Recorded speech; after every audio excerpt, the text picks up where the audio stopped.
Welcome to the Roberts Law Office Injury Podcast. Kentucky attorney Jeff Roberts has over 25 years of experience.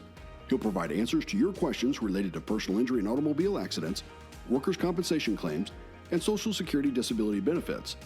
Let's join Jeff for this episode. All right, welcome back. We're here again with Calloway County attorney Jeff Roberts. And today, Jeff, we're going to talk about workplace fatalities. A big part of your practice is obviously workers' compensation benefits and helping injured workers to file for those benefits. Now, in previous episodes, we've talked about temporary total disability, those TTD payments that you help with, and the other benefits and medical benefits. But this is a little bit different now. So we're going to talk about the benefits that I guess the estate and therefore the family and the heirs are entitled to should someone actually be fatally injured at work. So you want to kick that off for us? Sure, Jim. It's good to see you again. Whenever someone is involved in a workplace injury, unfortunately, occasionally those do result in the death of the worker.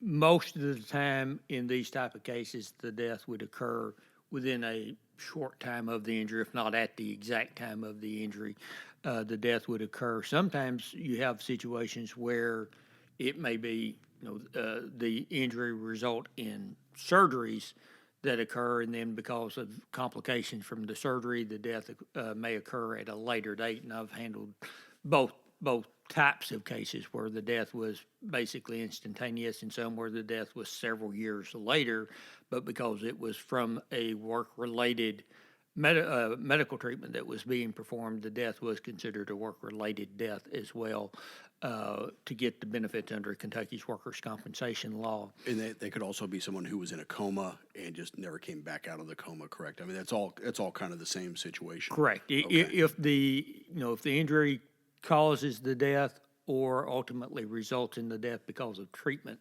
from the injury, then all of those are going to be considered work-related from the standpoint of Kentucky's workers' compensation laws.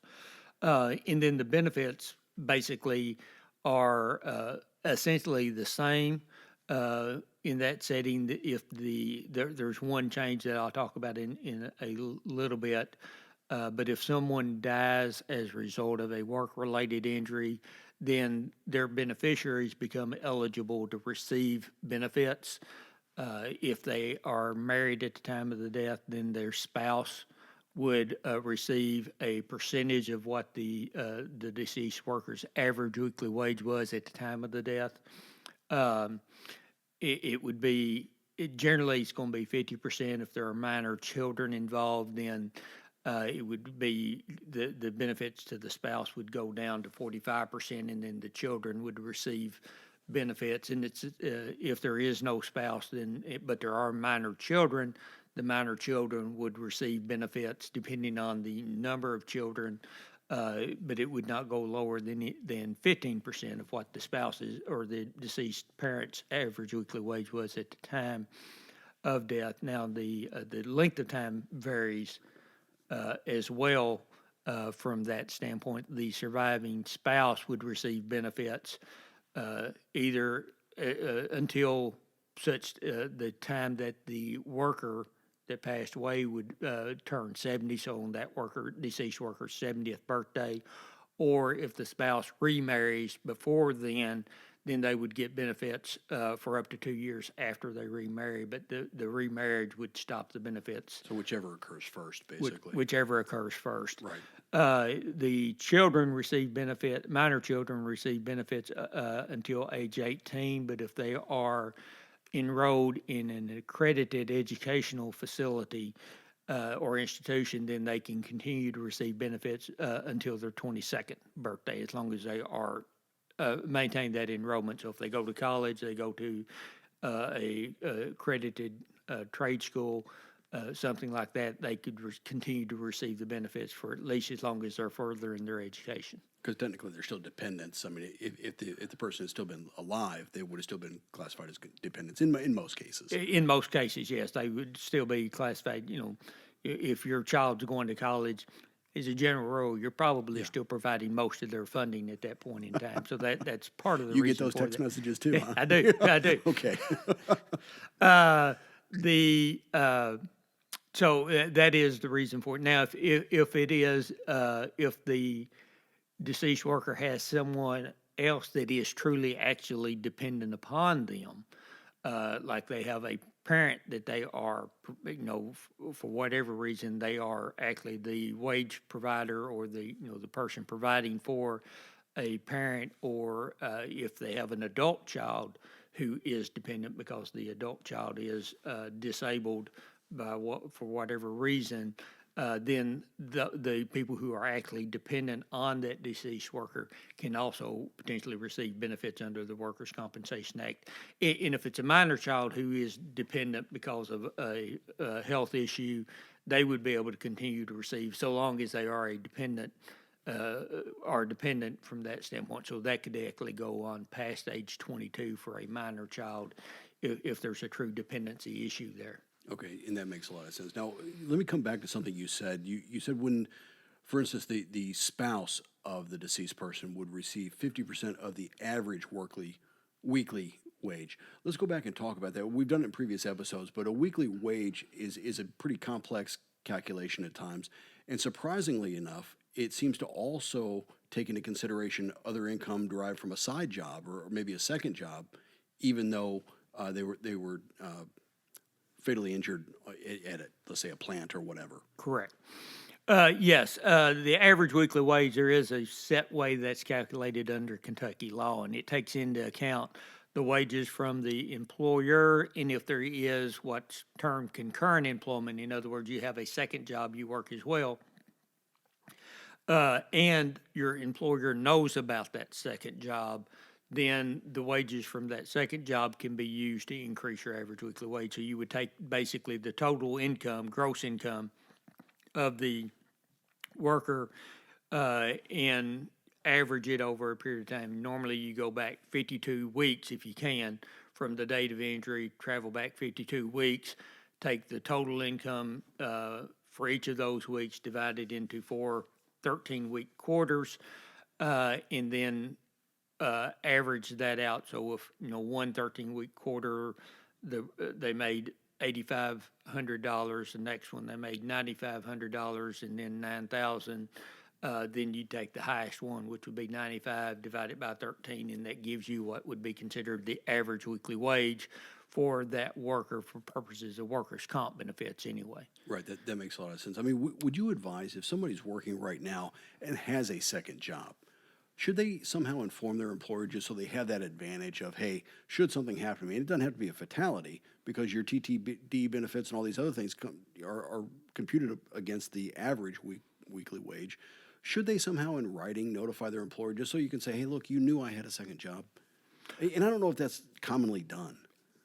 Well, it doesn't have to be in writing from there. And most of the time when I've represented someone who did have a second job, the employer was aware of it. I don't know why it came up in conversation, but it has.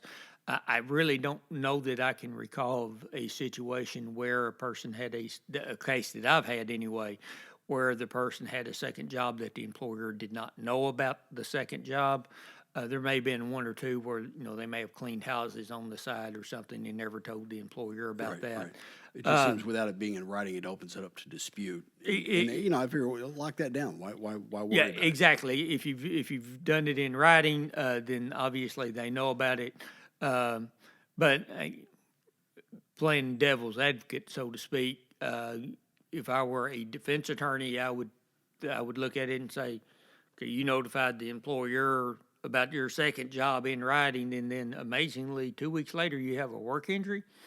Right. So I think they can, obviously if you do it and then it's a year and a half, 2 years later, no big deal at that point in time. Right.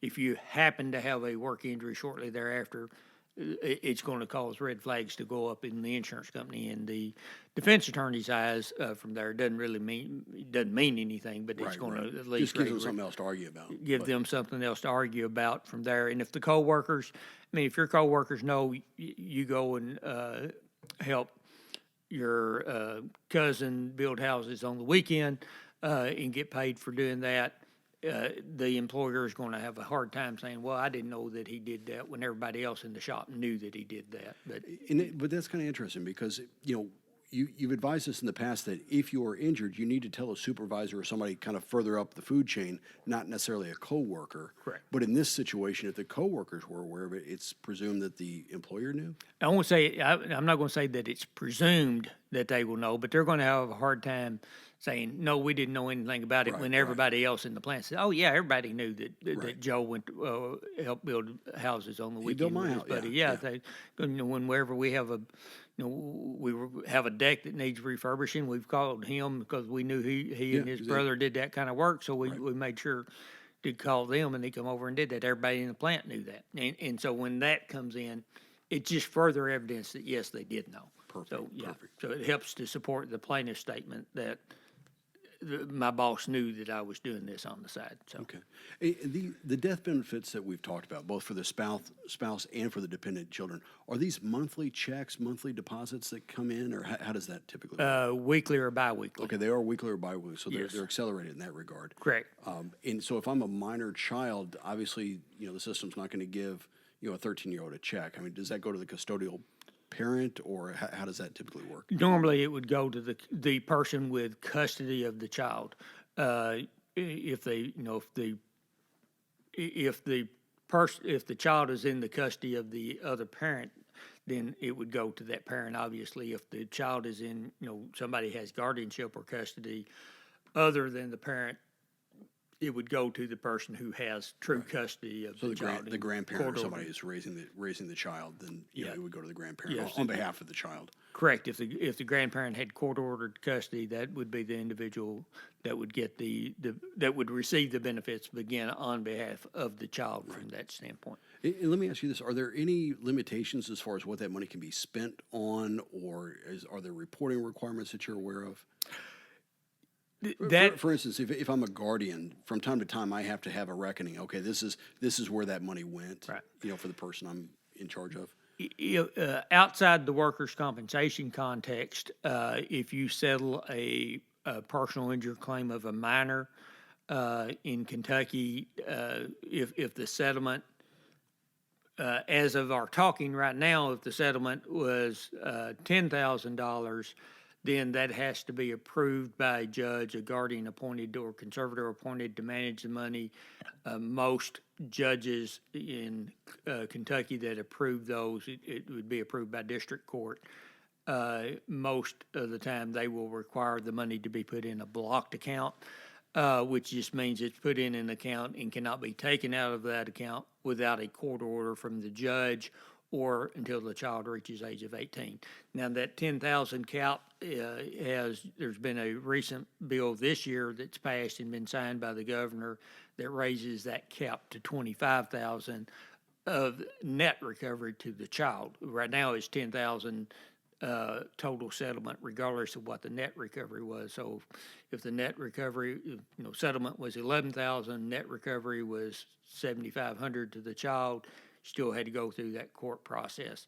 Now the law is going up to 25,000 net recovery, but the law does require those settlements, even that are below 25,000 net recovery, still have to get. You don't have to go to court to get approval, but the money has to go into either a structured settlement or an annuity that will start paying the child at age 18.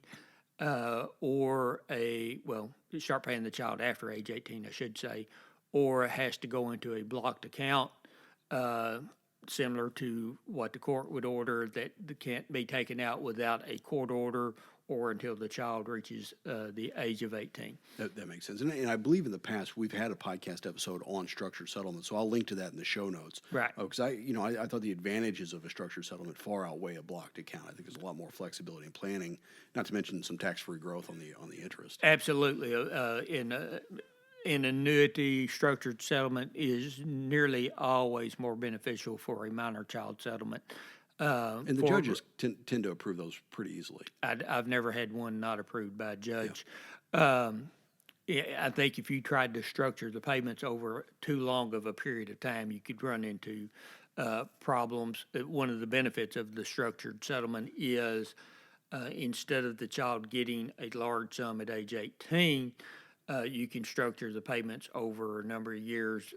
I normally do it to age 25 with different payments out, and it helps to preserve the benefits for the minor at that point. I know that a lot of the minors out there are probably a lot more financially sound than I was back at that age. But Same here. if I got a large sum of money when I turned 18, I would have had a really sweet ride, and at age 19, I wouldn't have had anything but a sweet ride. Exactly.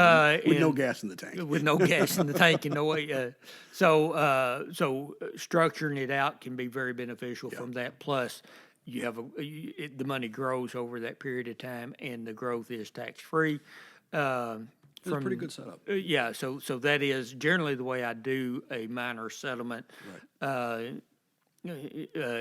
in a personal injury standing or setup. I have done that actually in workers' comp death cases where the minors were going to get it, and the workers' comp carrier was willing to pay the money in a lump sum versus paying the weekly amount out with the conjunction with the mother who was still surviving and the insurance company. We basically compromised on between cutting off at 18 and age 22, and they agreed to pay it all in a lump sum. What that allowed is I think we went to age 20 on that one, if I recall correctly. But what that allowed, because the minors were fairly young in that, with the structure, it was going to grow a lot more than they would have actually paid out. Even if they'd paid out through age 22. So it worked out much better for the minor than on the off chance that they would have still been they may have still been in school until age 22, but in the end, they were going to put a lot more money in their pocket with the growth that we were able to obtain. Well, and that's when you're able to tell stories about situations like that you've been through, that you've kind of looked at the whole situation, you've worked through these complicated situations with a lot of different clients. I mean, you're coming up on 30 years of practice, and that experience really does make a difference. Make me feel old, Jim. No, well, I mean, we were just talking about, we were at Murray State at about the same time. We did overlap. I did not realize that until today. Go Racers. But it's one of those things. I mean, you've got the experience in this area of law. It's not like you're trying to do everything for everybody. You've really got a couple of areas. You've got workers' comp, you've got Social Security disability, and you've got personal injury, which is car wrecks, truck wrecks, motorcycle wrecks, things like that. But this has really been your career.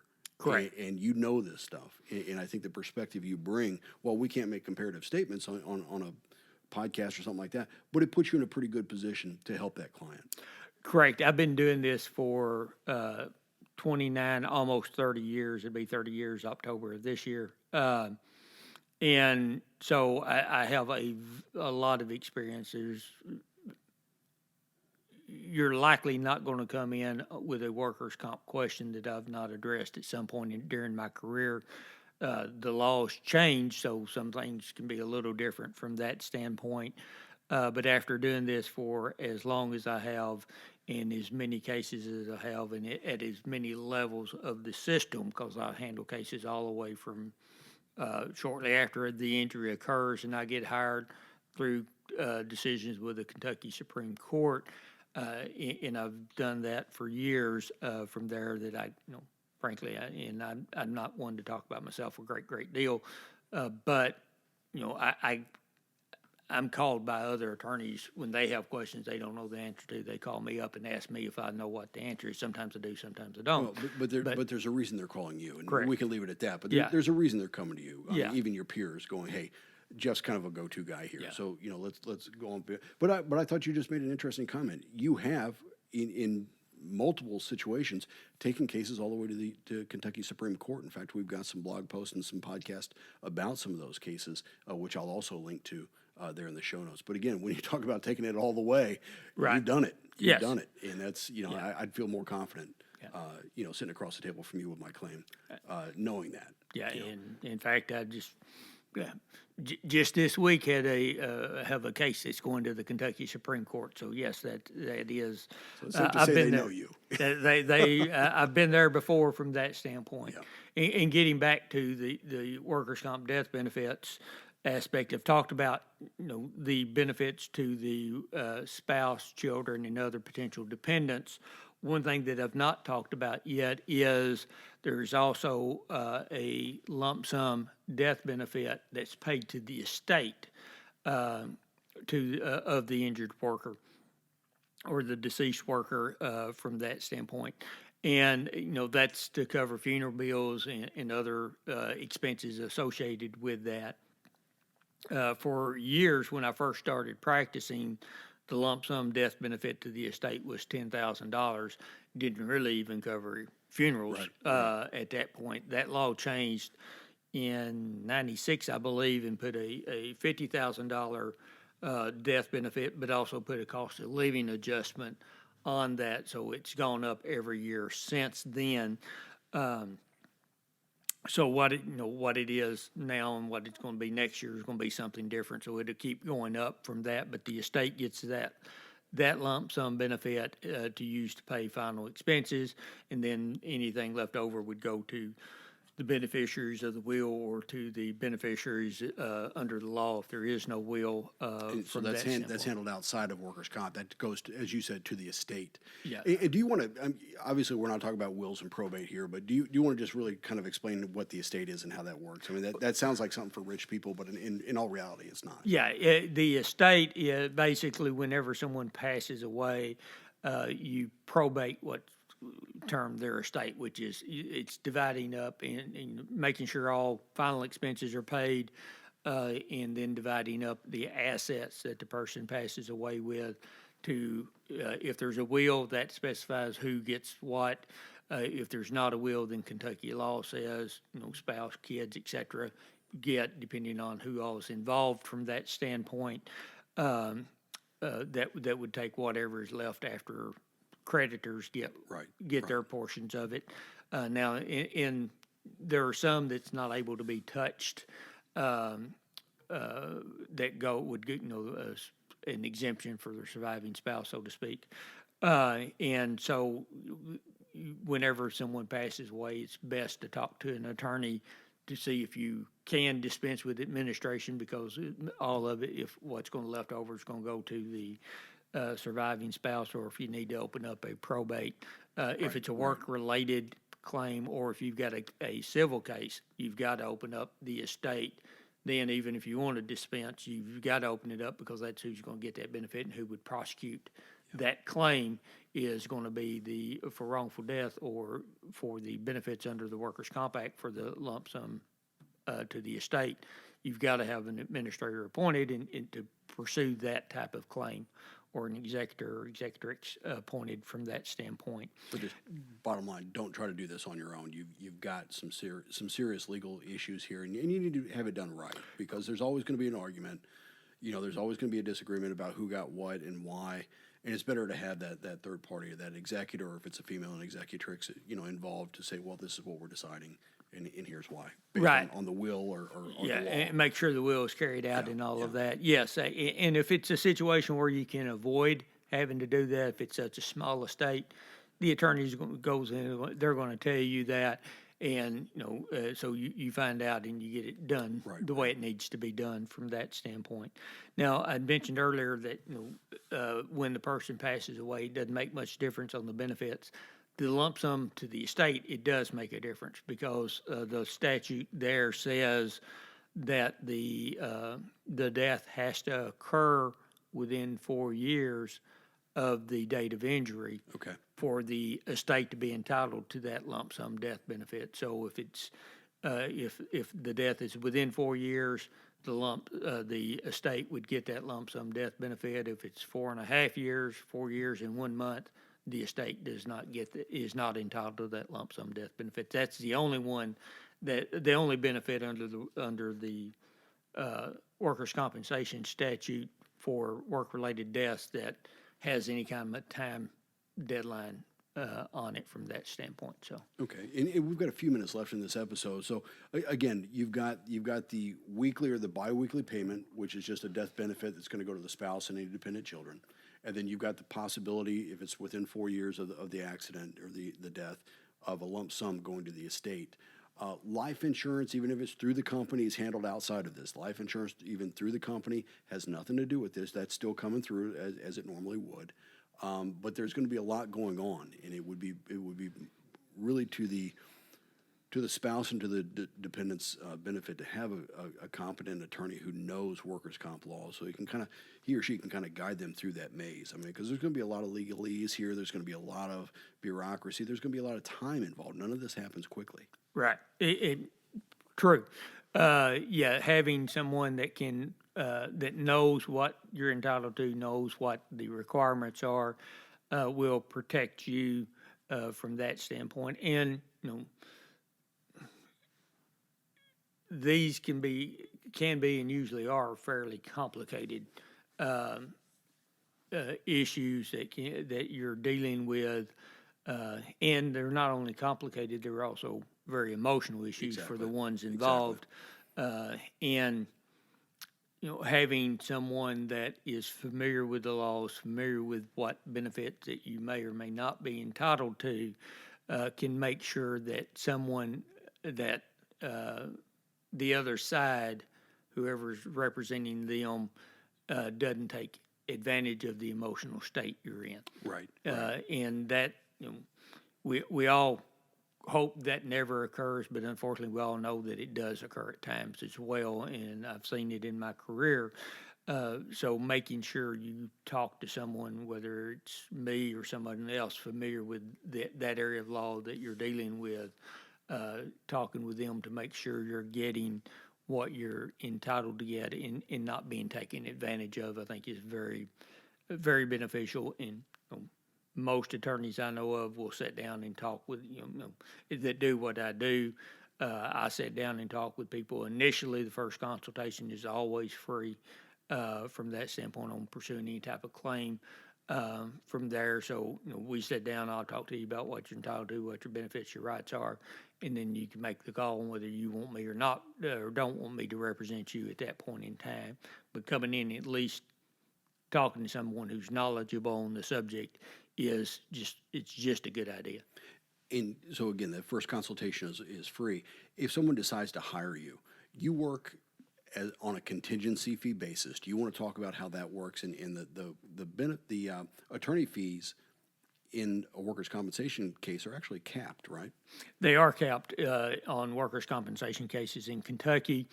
The fee, I work on a contingency basis, which means that I only get paid if I am successful for my clients. My fee is contingent upon there being a recovery in the case. The fee in a workers' compensation case is actually set by the legislature in the statute. I don't have control over what I charge in a workers' compensation case. I have control over whether I take the case or I don't take the case. And they made it a lot more complicated than I would have ever made it, to be honest. But the fee is capped at 20% of the first $25,000, 15% of the next $25,000, 10% of any remainder. The total attorney fee is capped at $18,000. So it doesn't matter how much I recover for the client. I've had recoveries over $500,000. My fee would not exceed $18,000 in those cases. In a workers' compensation case, fee would not exceed $18,000. In those cases, the fee will never exceed 20% of the recovery either. So that's what it is. That's what it's going to be if you come in to see me, unless they change the statutes at some point in the future. But I don't anticipate that occurring anytime soon. Anytime soon. And because we're talking about contingency fees, the Kentucky Bar Association requires that an attorney who mentions, hey, I don't get paid unless I win the case, has to state that court case expenses and all these filing fees are the responsibility of the client. But in your situation, you have a personal policy that basically says, hey, if I don't secure a win here, if I don't secure a financial award for the client, they're not responsible for those costs, correct? Correct. I advance the litigation expenses, which I'm allowed to do ethically in Kentucky, and those are also contingent upon recovery, which means if we are successful in the case, I get paid my attorney fee and reimburse my expenses. If we are not successful in the case, the client doesn't owe me an attorney fee, and the client does not owe me reimbursement of the expenses in that situation. And so that's the way I choose to do it. The clients are pursuing the claims because I tell them I think this is a claim that we can win, that it's worth fighting, and they're taking my advice in that regard, and so they shouldn't be out.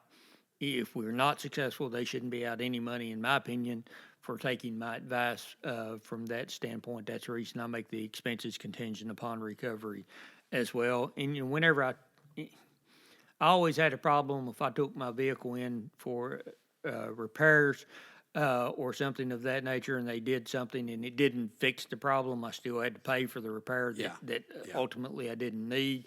And I always had a problem with that. And so I just decided a long time ago that's not the way I'm going to do things. If the person takes my advice and it turns out not to be financially beneficial for them, I'm not going to charge them a penny for it. That's just the way I do. In these days, blinker fluid can be expensive, so I get you. Exactly. Exactly. All right, my friend. Well, Jeff, I appreciate your time. It's been good talking to you. This is obviously a sensitive topic in that, nobody wants to think about a workplace fatality, but it does happen.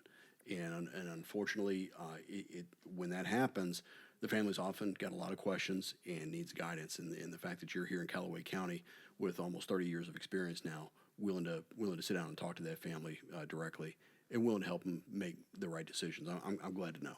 Well, those aren't conversations I like to have. I don't like having conversations with people who've lost loved ones are difficult. I wish they weren't going through that situation is what I should say. Those are difficult conversations to have with people, but protecting them and protecting the spouse and the children's financial future it's at least good that I'm able to do that when that does occur. So. Proud of you, man. All right, we'll be back in a couple of weeks. Bye-bye. Thank you. Thank you for listening to the Roberts Law Office Injury Podcast. Jeff will return in 2 weeks. Until then, he invites you to visit jeffrobertslaw.com and follow his firm on Facebook. At the Roberts Law Office, you'll find a history of small town service and big city results.